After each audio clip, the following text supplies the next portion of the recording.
मैंने जो आय करीमा तिलावत की है वो आय करीमा आप अक्सर कुल की महाफिल में उलमा से सुनते रहते हैं। उस आयत से आज हम एक नुक्ता सीखने जा रहे हैं। आयत क्या है? अल्लाह फरमाता है रब्बिरहमहुमा कमा रब्बयानी सगीरा।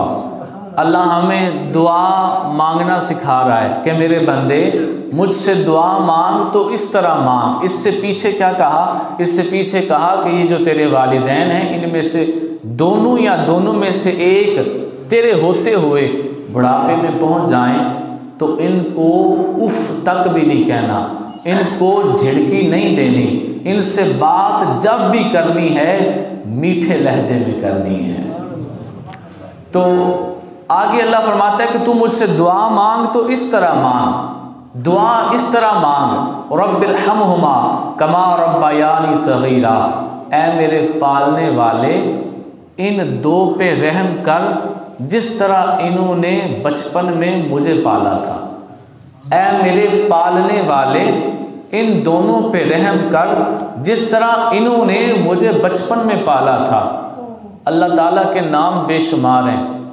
अल्लाह ताला चाहता तो यहाँ पालने वाले की जगह, रब की जगह उसका नाम रहीम भी इस्तेमाल हो सकता था, चाहता तो रहमान भी इस्तेमाल हो सकता था, चाहता रऊफ़ लफ्ज़ भी इस्तेमाल हो सकता था, चाहता उसके बेशुमार नाम है कोई भी इस्तेमाल हो सकता था।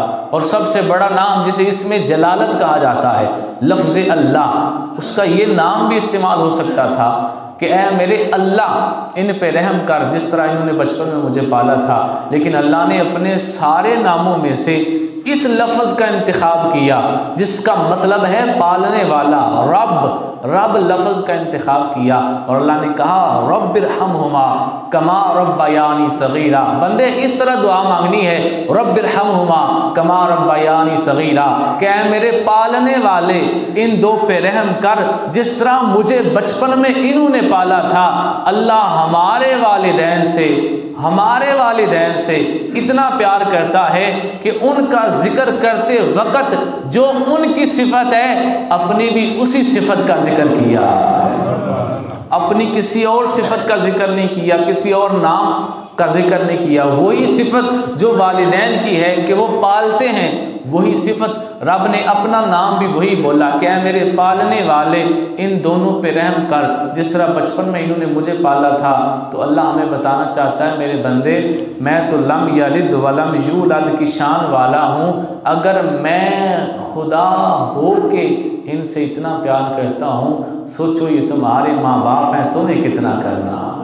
तो जी आयत असां पढ़ लीए, अगे चलने हदीस की तरफ। अगर चार भाई हो ना, कोई चार, तो जब बंटवारा हो जाए, अलग-अलग हो जाए, तो बाज़ बंदे बारियां लगा लेते हैं कि माँ एक महीना तेरे घर रहेगी, एक महीना तेरे घर रहेगी, एक महीना तेरे घर रहेगी। इस तरह ना बारियां लग जाती हैं। तो मेरी आँखों के सामने एक मिसाल ऐसी मौजूद है। एक भाई की बारी थी तो उसके घर मिस्त्री लगे हुए थे, वो काम कर रहा था।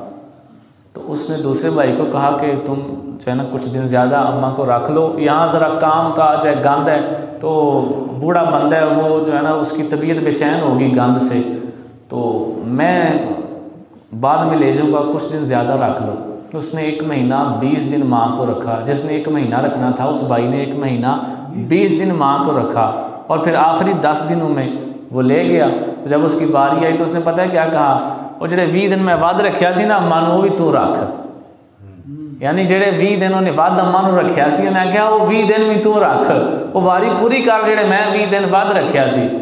तो आज हम इस बात पे झगड़े कर रहे हैं कि अम्मा अब्बा मेरे पास महीने से 10 दिन ज़्यादा क्यों रह गए हैं, 20 दिन ज़्यादा क्यों रह गए हैं। ये हदीस सुने, खुदा की कसम आप अपने भाई से झगड़ा करेंगे कि मैंने अपनी अम्मा को अपने पास रखना है, अपने अब्बे को अपने पास रखना है। इतनी बुलंद बात है इस हदीस के अंदर। अदबुल मुफरद इमाम बुखारी की किताब है। मेरे नबी फरमाते हैं जो बंदा अपने वालिदैन के साथ एक रात सवाब की नीयत से सोता है, अपने वालिदैन के साथ एक रात सवाब की नीयत से बसर करता है, उधर सुबह का सूरज तुलू होता है, उधर इसके लिए जन्नत के दरवाजे खुल जाते हैं। मैं कहता हूँ एक रात का अजर इतना है एक रात का तो जो सारी ज़िंदगी माँ बाप को संभाले, उस पे अल्लाह कितना राज़ी होता है। जब सुबह होती है रोज़ाना उस बंदे के लिए जन्नत का दरवाज़ा खुल जाता है कि तूने रात अपने माँ बाप के साथ अल्लाह को राज़ी करने के लिए गुजारी है, तो सुबह उठते ही उस बंदे के लिए जन्नत का दरवाज़ा खोल दिया जाता है। तो माँ बाप इन दोनों की ही बड़ी बुलंद शान है। बाप के बारे में, बाप की लोग आज महफिल में हम जाते हैं ना तो सिर्फ माँ का ही जिक्र करते हैं, बाप का बहुत कम करते हैं। इमाम मुहद्दिस इब्न जौज़ी आप उयून अल हकायात के अंदर लिखते हैं कि दो बाप बेटा सफ़र कर रहे थे, जंगल आ गया, बाप फौत हो गया, बेटे ने किसी तरह से कब्र खोदी और उस जंगल में एक दरख्त के नीचे अपने बाप को दफन कर दिया, चला गया। कुछ अर्से के बाद वापस आया तो उसी जंगल में उसको दोबारा रात पड़ गई, लेकिन जहाँ वो रुका वहीं सो गया। उसने ये ना कहा कि मैं ढूंढता हूँ मैंने अपने अब्बे को कहाँ दफनाया था, मैं वहाँ जाकर फातिहा वगैरह पढ़ता हूँ। तो उसने कुछ ऐसा बंदोबस्त कोई एहतमाम ना किया, उन्हें नहीं खेचल ही ना की, जिसे खलोता उत्थे ही सुता।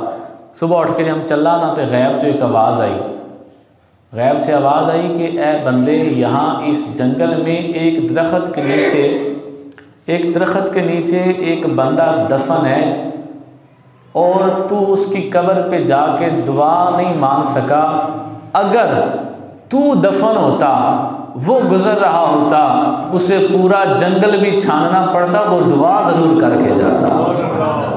ये बाप का प्यार है। गैब से आवाज़ आ रही है, गैब से, क्या बंदे तूने इतना नहीं किया कि दरख्त के नीचे जाके जहाँ दफनाया था, अपने हाथों से दफनाया था, तूने दुआ नहीं मांगी। अगर वो होता उसे पूरा जंगल भी छानना पड़ जाता, वो ज़रूर दुआ मांग के जाता। तो बाप भी अपनी औलाद से बड़ा प्यार करता है।